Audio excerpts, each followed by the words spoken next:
Beautiful people, what's going on? You are now tuned into Split Yo WiGG podcast, where we crack open the minds of influential people, hopefully to inspire you and help you find your purpose. And I am your host, Brandon J. Wigley, the professional problem solver, as I like to call myself. Jay gave me a name. He said I'm like a new age renaissance man. I like that. Jay gave me that.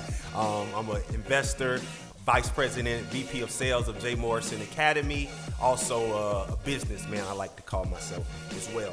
And today, I have a very, very special guest. Oh. Yeah, I'm taking a DJ Envy intro. Everybody's special now, but you're more special to me. She just wrote a book. I did. You see it? What is it called? Virally Speaking. I almost messed it up. Virally Speaking. She went on tour with us, 25 cities, and not even going on tour with us. You held it down. Everybody came to see you.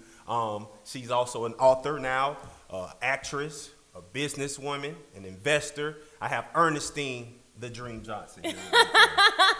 Thank you for that introduction. Yeah, you know, we're gonna put a round of applause after that. Before we get into it, though, I want to explain to my viewers and my listeners. I have a bottle of red wine on the table. You do. I've been drinking Merlot a lot. I don't even know why. I think that's the least favorite. Merlot, that's how you say it? Merlot. I love Merlot. I know a lot of people say they don't like it. It's kind of bitter. But for me, I don't know. I like it. So I've been a Merlot connoisseur lately. And I want my guests to taste. So what do we have today? I actually love Merlot. Oh, you do? I'm a red wine type of girl. Give you just a little bit. Just a little splash. Yeah, just a little splash. I'm doing all water. We have Dynamite Vineyards. And this is my first time actually tasting this one. And we're going to toast to that. All right. Appreciate you, Queen. All right, so let's jump right into it. I'm going into my icebreaker section. I'm gonna ask you a question. Uh-oh. I think I kind of know your answer. Uh-oh. So I'm gonna see where my Miss Cleo skills are. Okay, all right, let's do it. Icebreaker. What's your favorite album of all time and why? Oh my gosh, why would you do that to me? My favorite, well, if you don't know, I am the biggest Michael Jackson fan in the world. Yep. Went to his funeral. You went to the funeral? I went to the funeral. For real? I protested at the courthouse when he had his first court arraignment in LA, in Santa Barbara. I am diehard MJ, King, long live the King all day. So I'm going to have to say it's definitely going to be an MJ album. And I'm really torn between Thriller and Bad. Bad. Ooh. Bad album's probably one of my favorites, and it was 1987, which was the year I was born. So I'm gonna go with MJ Bad. MJ Bad. I'm glad you picked that. I thought you were gonna say Thriller, because Thriller overrated to me. Honestly, I'm gonna be honest. Yeah. Thriller, no. Thriller, the song to me is a little bit overrated, Yeah. but Thriller, the album, no, it's some heavy. It's only 9 songs on it, and it's some heavy hitters on Thriller. It's heavy but hitters. The actual song Thriller, I appreciate the video, but I think the song just went so viral back then. I mean, and I wasn't the hugest Thriller song fan, but the album is hidden. Could you watch the video when you were younger? Oh yeah, absolutely. I was scared. I had to watch it in the daytime. No, when it got to the end, when that whole in the room or the house or whatever, that whole thing was really scary. Yeah, So but no, I Bad. definitely Bad. What's your favorite song on Bad? Bad. That's crazy. That's the worst song Michael Jackson ever made to me. Oh, get out. Bad. It's weak. It's Get like out. it's corny a little bit. Get out. And the video was so dope. The video was dope, but my favorite song is Dirty Diana. Oh yeah, Dirty Diana. The beat, how he came on. I can't say there's a favorite. I'm gonna be honest. Yeah. Anything MJ, I'm for. My least favorite MJ song would probably be on his last album, Invincible. Oh, I don't even remember. Oh, see, I'm slipping. You can't even do the King like that in my presence, King. Well, all right, that's good. Speaking of going viral, you said that, Thriller was viral. Yes. You just went viral. I have been viral a couple times. Fortunately, yes, this new age word viral, I have been viral millions times over. So I'm very, very fortunate to have over 40 million views on the internet. Well, talk. What else? With my videos. Yeah. But yes, I have gone viral. My original piece, Average Black Girl, which I performed live on the Arsenio Hall show. Shout out to Arsenio Hall for having me. Went super, super viral. My poem Red Bottoms was super viral on World Star Hip Hop. I like that one. Thank you. I have another poem, Why Did I Let Him Just F Me, which went viral as well. Oh, man. It's in the book. It's in the book. It's in the book. That's why it's called Virally Speaking. All my most viral poems. You got Dear Black Man, Average Black Girl, Formation, which I did my own version of Beyonce's Formation, did a spin off hers and made it a viral poem. Red Bottoms and Just too many to name. I mean, what can I say? But you just went viral as well for something a little bit more serious about the Houston incident, the restaurant. Yes. What? I wasn't there for it. We had a company meeting, and I had to go to Charlotte. I'll never forget. And then probably like 30 minutes later, Jay texted me and told me what happened. Yes. So can you tell your side of the story and what prompted you to was that your first protest and your first? It wasn't my first protest being a part of a protest, but it was definitely my first time leading a protest or initiating a protest, I should say. Okay. But when you have the spirit of a fighter in you and a warrior in you, it's kind of natural. So I walked into the restaurant, as you know and as you heard, and I asked to be sat for a party of 7. Jay said he was going to treat, my fiance, Jay Morrison, said he was going to treat, 7 of us to lunch after our team meeting. So we walk over there without Jay. It's like me, Josh, Janetta, Damien, I think Miss Melinda. Yep. We walk over, and I say, can I party table for 7, please? And she goes, oh, we don't seat 7. I said, oh. I said, okay. I said, well, we'll split up. She goes, oh, we can't split you either. And I said, well, okay, you don't have to split us. We'll split ourselves. And she said, well, we can't do that. I said, what do you mean you can't do that? We're asking just to be 2 separate tables. She goes, no, we don't do that. I said, let me talk to a manager, please. So the manager comes down, and she gives me the same spiel. And she's like, oh, no, we can't split tables. I said, okay, well, I'm now telling you that I'm separating my groups. They're going to be their own 3. They can do whatever they want to do. I'm 4. I'm with this 4 right here. I want to be sat as a party 4. And she says, well, we can't do that either because I already saw you come in as 7. Sheesh. I said, well, what different? And it wasn't just the words, but it was the tone in which the message was being communicated. And I said, what do you mean? I'm saying they're probably don't even want to eat here anymore. I want to be sat as just this 4. No, we can't do that. I saw you come in as 7. If you walk out and walk back in, then maybe I can seat you. And I'm just like, what? I'm like, okay. Let me speak to another manager. Another manager comes out and gives me the same spiel. We saw you walk in at 7. If you walk out and walk back in, I'm like, what? Now y'all are messing with the wrong one. So then my fiance walks in, and he sees me completely irate at this point because I don't understand the logic behind this stupid policy or discriminative behavior, whatever they want to call it. And my fiance walks in and starts recording immediately because I'm irate. And I looked the lady dead in her face. I said, I'm going to have 100 people out here tomorrow. And we walked out, and I looked at Jay. I said, Jay, I want 100 people out here tomorrow. And he's like, what? I'm like, no, I'm dead serious. We are protesting tomorrow. I want 100 people. So I sent a tweet out, and I said, I feel like my party was discriminated against at Houston's. And I tweeted it. I screenshotted the tweet, and then I posted the screenshot on my Instagram. And my good friend T.I. saw it, and he called me ASAP. He's like, yo, sis, what happened? He's like, yeah, I heard this happened to such and such and such and such and such and such. It happened to Rick Ross, happened to my wife, it happened to Miss Deb, Waka Flocka's mom. I said, really? He said, yeah. I said, oh, so they have a cultural issue within their company. And he said, what you want to do? I said, I'm protesting. He said, all right, well, how can I help? He got people on the phone, Kwanzaa Hall, NAACP attorney Gerald Griggs got on the phone with us. And, I didn't even know all of that. Yeah, got on the phone with us, and he was like, I'm totally down, let me know what time. And, oh, man. And then from there, like you said, Jay immediately started filming it, and then that's when I saw it. And then I'm like, man, I was just there. So how has this incident changed your life, you would say? It definitely opened up a space of leadership for me, and just to understand that being the voice for the voiceless is something that is part of my purpose, right? And it's something that I've always been passionate about being voice for the voiceless, or being a vessel for the oppressed. And once I saw that it was so far beyond me and just bigger than me, it was a collective issue that was within their company culture. It just reminded me of movements back in the day, like when one person had an issue, they made it everybody's issue. Yeah. You know what I mean? No matter how big or small, it reminded me, when you feel like you are done wrong, you stand up, period. And it reminded me that there's power in your voice. Yep. There's power in unity, with T.I. calling me and attorney Gerald Griggs and Kwanzaa Hall calling me, and they all united and said, hey, we're going to help you and assist you with this. And there's power in our dollars. Yeah. And it really reminded me, like, hey, you have to be cognizant of where you're putting your money and where you're putting your dollars. Because if you're putting your money in these same establishments that don't respect your dollar, you need to put it in another establishment that does. Makes a lot of sense. And I'm glad you said that, when you said it was a lot of unity from back in the day. So I know you saw a lot of hate as well. Absolutely. From our community. How do you deal with being a public figure? How do you deal with the criticism and the hate on social media? You know what? It comes with the territory. They talked about Jesus. Oh. So, and that's something my mom told me when I was young. Hey, they talked about Jesus, so they damn sure gonna talk about you. So when you are in your purpose and you are aligned with what God wants you to do, there are gonna be so many people that hate, that throw stones, but you have to keep your eye focused on you're doing what God wants you to do.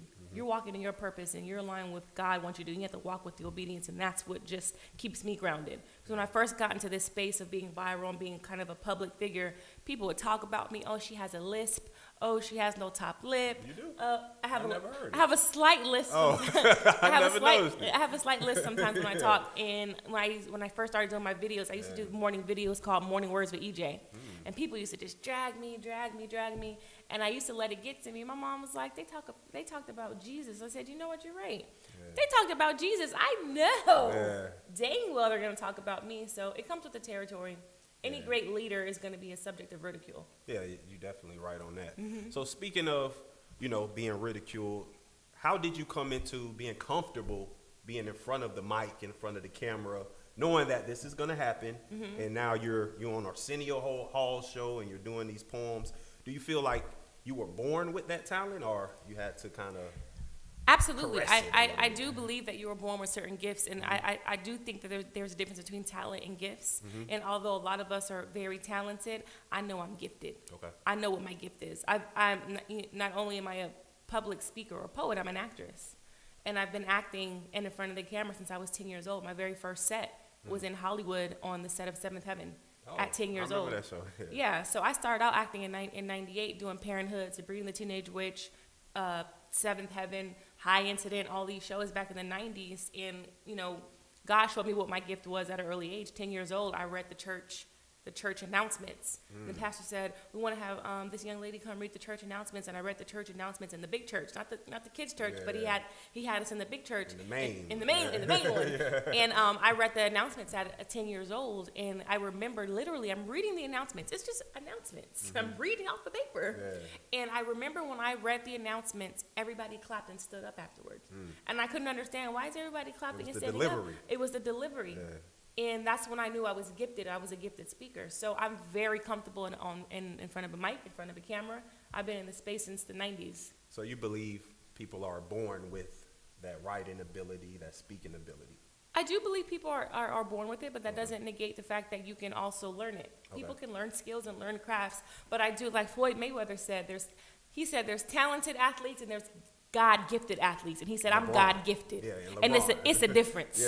It's a difference. There are many great poets and speakers out there. I know it's a God-given gift. When I get on the mic, I know everybody in the room is going to shut up. That's true.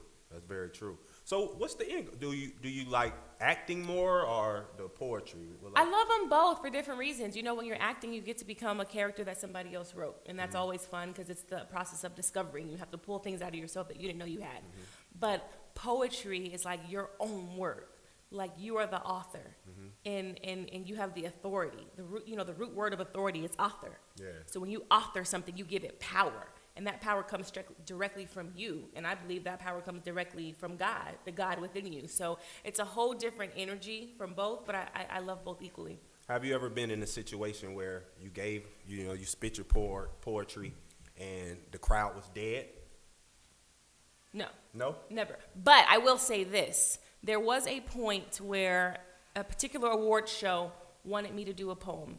And they said, well, we don't really want it to be Black woman driven. We want it to be more so for all women. And I was like, well, if you guys know my work, I speak about Black women. That's what I do. And I stepped outside of me and stepped outside of what I was true to. And I wrote this poem and I tried to change it to where it was all women. And I got on stage, and for the first time ever in my career, I did the first 2 lines and then I flopped. I couldn't remember the rest of the poem. And I was sitting on stage like this. And it's the first time I ever froze. I was like, oh shit, what do I do? Usually like I can come up with something quick. And this, I just sat there and I felt so embarrassed. And I tried to finish it and I couldn't. And I said, I'm sorry guys, I can't remember this poem. And I got off stage, but they still clapped. But it showed me, don't ever step out of who you are. Stay true to who you are. What your niche is. You speak to Black women. That's what you do. And because I tried to change it and alter myself and my gift for them, I got up there and flopped, and that was God telling me, no, you stick to what you do. You stick to the gift that I put in you, and you don't step outside of that. So when you started writing poetry, was it always geared towards black women, or like? No, when I started. Did you ever write some bars before? I mean, I stayed writing the bars. Got your Lauryn Hill on? Yeah. When I first started, I was a love poet. Okay. And I am not a love poet now. That is not my thing. But when I first started, I think my very first poem was a haiku in the 5th grade. But when I really started getting into the creative writing process, like more towards middle school and high school, I was a love poet. I always wrote about love because I'm such a hopeless romantic, still to this day. So, yeah. What? Yeah, I hear that term. What's a hopeless romantic? Define that for me. I think we just live for love. We're lovers. Everything we do is just with love. We love love. We love to give love. So do you believe in love at first sight? Or the one? No, better question. Do you believe in the one? Absolutely. When I met my fiance, the day I met him, I told my girlfriend Letitia introduced us. Yeah. The day I met my fiance, I called Letitia and I said, I'm going to marry that man. What made you feel that? It was intrinsic. I don't know. I can't explain it. And I think some things are just unexplainable. I just knew. And I said, I looked and I said, oh my God. I said, this is my husband. And it wasn't like let me define love at first sight for me. I think some people like, googly eyes. Yep, it wasn't that. It wasn't googly eyes. And I read a quote, and I can't remember who said this, so pardon me if I misquote, but I don't know if I read it or heard it, but it said, the one for you is not the one who gives you butterflies, but it's the one who makes you still. And when I met my fiance, I was still. I wasn't like googly butterflies, oozing over him. It was just like, wow, this feels good. I'm calm. My spirit's calm. I'm still. And that was your first time ever feeling it? My first time ever feeling that. But prior to that, you've had the butterfly feeling. Yeah, I've had the butterfly feeling before. I've had feelings of comfort. I've had, people in my life who were like a best friend and really offered a really good friendship. But my fiance, I met him and I was just like, this is going to be my husband. Yeah, the people can see you smiling. We can see that. So that's a great, I love that because a lot of queens now, it's a generation now where it's like no new friends. I don't have feelings. I cut people off fast. Cut people off fast. Yeah, it's like I'm a lone shark out here in this world. We don't want to have emotions now. So what type of advice you would give to the queens to even be prepared for a king? This is what I will say to the queens, to the women, ladies. And people say it all the time, but I don't think people really understand the magnitude of what it means. When people say you have to love you first, and everyone says, well, you love you first and you find you first. And it sounds good and it sounds real cliche, but it's really the truth. Yeah. Before I met my fiance, about a year or two before I met my fiance, I was messed up. I was popping on social media, booking movies, booking films. Career-wise, I'm popping. But inside, I was messed up because I was dealing with so much emotional turmoil that I hadn't dealt with. Shame, guilt, fear, doubt, unworthiness, uneasiness. I was dealing with all that, and it was just weighing on my shoulders. So when I say love you first, I got down on my knees and I prayed. Literally, I said, God, please rid me of the shame, of the fear, of the doubt, of the guilt, of the unworthiness, of the undeservingness, of the lack of confidence, the lack of love for me. Lord, rid me of it. Shake it off me, Lord. Get it off my spirit. Because sometimes a lot of us are walking around operating in that spirit, in that space, and it's not productive for where God has you going, right? So for the ladies, I would definitely say get right with you. Love all parts of you. Explore all parts of you. Really prepare yourself and ask God to prepare you. Before I met my fiance, I prayed and I said, God, prepare me to be a wife. Before I even met my fiance, I just knew I wanted to be ready for it, because the worst thing you can do is have an opportunity and not be prepared for it. And that's the key to life. Everything. I don't care if it's relationship, career, whatever. You don't want to meet an opportunity and not be prepared. And I knew I wanted to be a wife. My dream was to be a wife and a mom. The acting is cool, the poetry is cool, but my number one dream was to be a wife and a mom. And I said, God, prepare me to be a wife. Rid me of all the things that are no longer serving me. And that's a key thing. Rid yourself of the things that are no longer serving you. The friends, the family members, the shows you watch, the music you listen to, the books you read. I am very cognizant of the information, the energy I filter into my mind, into my body, and my subconscious. Sure. You have to watch what you read. You have to watch what you watch. You have to watch what you eat. You have to work out. You have to watch what conversations you entertain. Like, I'm not a big gossiper. I have one friend I really gossip with. She's like my gossip buddy. But you follow the shade room, so you're a gossiper. I do follow the shade room. No, but the shade room is the news. What you talking about? Okay, my bad. I find out Shout out to the shade room. I found out about the set it off play on the shade room. That's true. But you have to really And not to say that I never gossip, because a lot of us gossip. Yeah, for sure. But it's just, it's levels. Yeah. You know what I mean? Like, I have some friends that I just really had to love from a distance because all they do is gossip. Yeah. All they do is sit at home, flip on Instagram, scroll, gossip, talk about people, tear people down. Hit you I'm up like, in the group chat or put something. you in the group chat, screenshot some stuff and send it to you. It's like, I don't even want that type of energy because I'm preparing myself to be the best version of me for me and my future family and my future husband. So when I met my fiance, I was prepared. That's dope. So now that you're engaged, this is for couples in general. How do you deal with conflict in a relationship?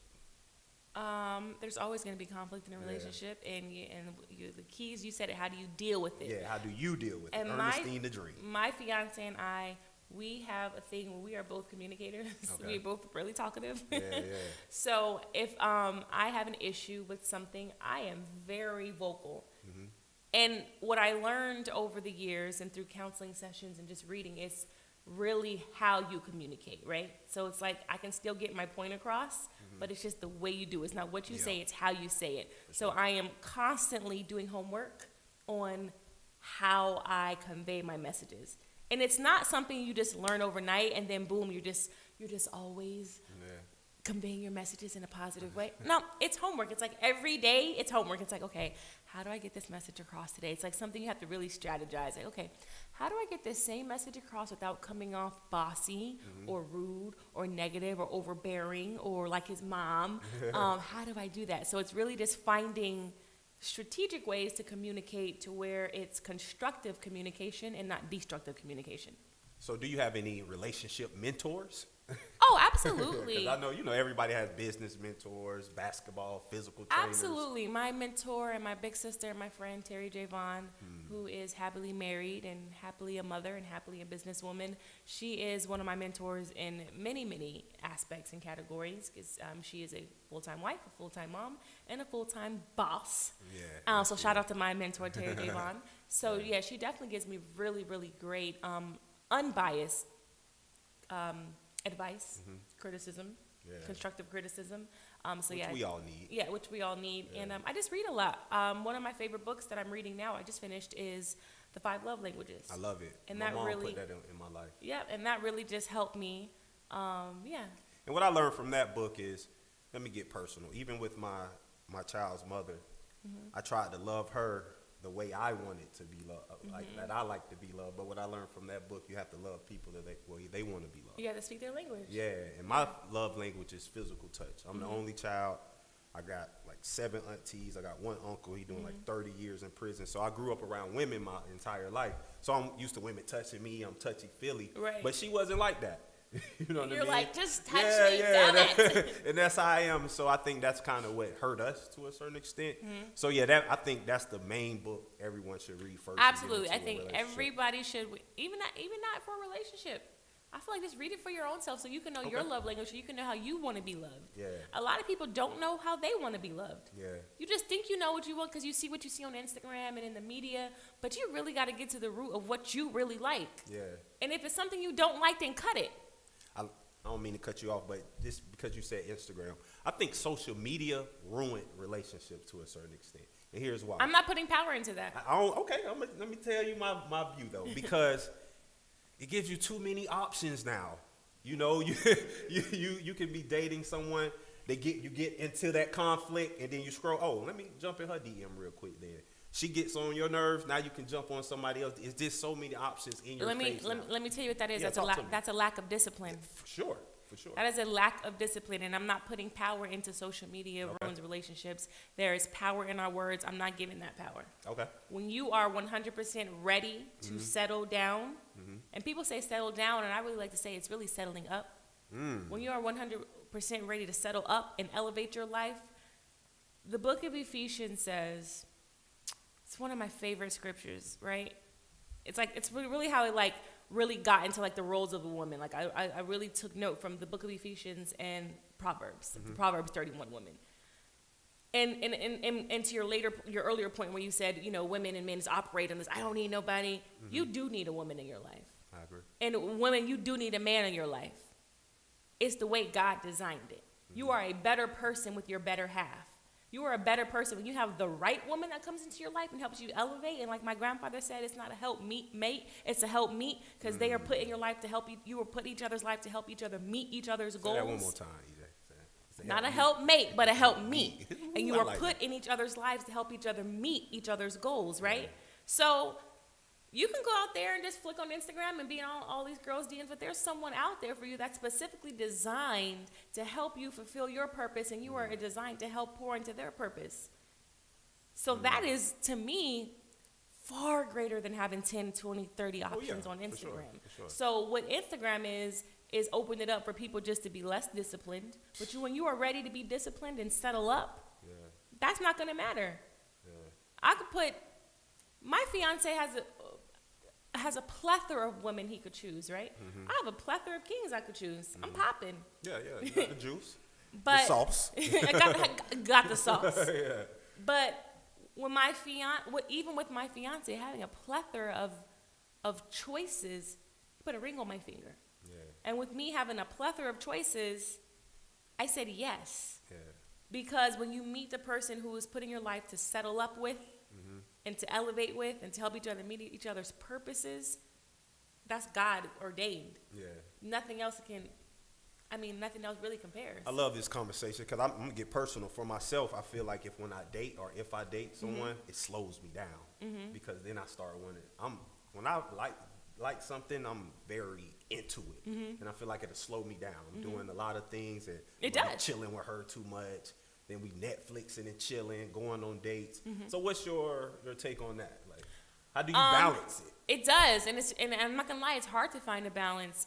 Luckily for my fiance and I, we work together, or else it wouldn't work. Honestly, like, the way we met, it was like we were working together. Like, and it's like not even working in just a physical sense, like, working for the company, but we're working together for the same common goal, spiritual goals, moral goals, community goals, you know what I mean? So that works for us.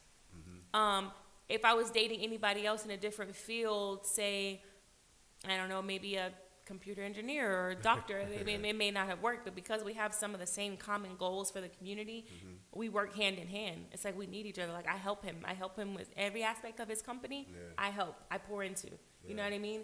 So it works. Now, as a woman, have my own career that's completely separate from what my fiance does, it is sometimes hard to find a balance, but you have to schedule time. Like, okay, this day I'm going to work on my audition. I have 3 auditions for the week. I'm going to tape them, and he helps me tape them. He's upstairs with the camera. He's helping me tape my auditions. We're submitting auditions, and then we'll head to a team meeting for his company. You know what I mean? So, like, we work very hand in hand together. So it's teamwork. You just got to find your best You got to find your best teammate. It's a team. Like you said, it's a team. You got to find your best teammate. Who's going to give you the layups? Who's going to help you with the assists? Who's going to help you with the rebounds? You got to find your best teammate. That's that person that makes you steal, not butterflies. And that's just something that I read, and it worked for me. Yeah, now, that makes a lot of sense. I don't know if that's going to work for everyone, but that's just how it happened. I'm like, oh, wow, this person calms my spirit. Yeah. You low-key a relationship expert now. Because I was going to talk more about your poetry and stuff. But this was and it's not even here's the thing, what I want people to understand, what I'm so passionate about. It's not relationship in the sense of a man and a woman. I'm a relationship expert in the sense of the relationship with yourself.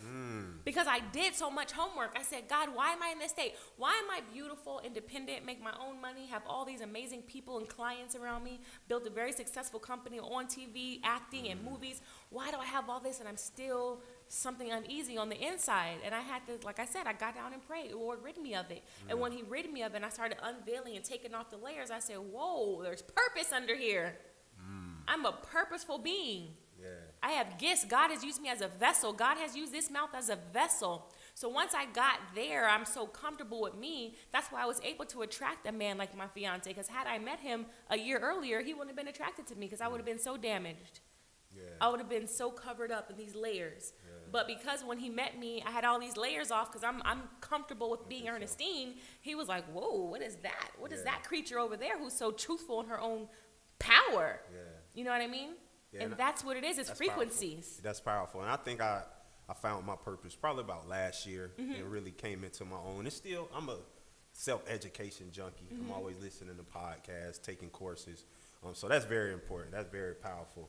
So to wrap it on up, What's next for Ernestine the Dream? What's next on your agenda? Well, right now, I am obviously pushing my book, virally speaking. You know, I had such an amazing 2017. For those of you who don't know, I was on Shots Fired on the Fox Network with Sanaa Lathan.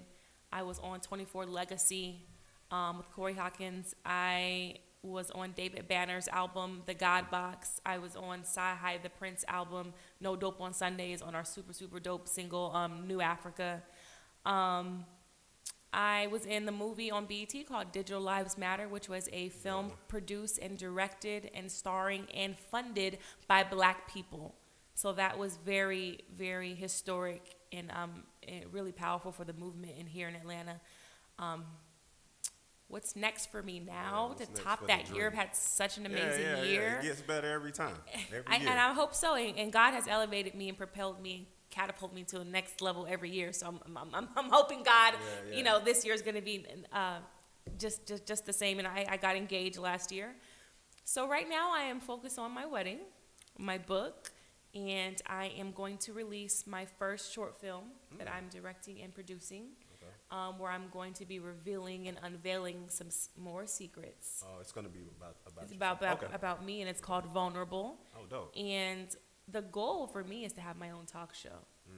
Because I feel God said this voice has to be used, right? This voice is a vessel.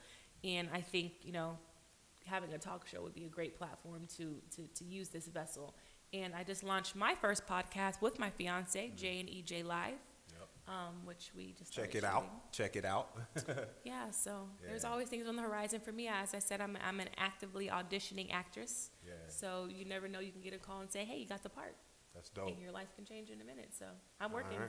Yeah, well, that you are. I see it every day. So I'm gonna get into this final, second to the last segment. It's called Roses While They Can Still Smell Them. So I want to give you your roses while you're still living and tell you how much I appreciate you. Ever since you came into, I like to say our lives. Jay is on my hill. We did. You are. I am in your life. Yeah. It's just I've seen the change in Jay.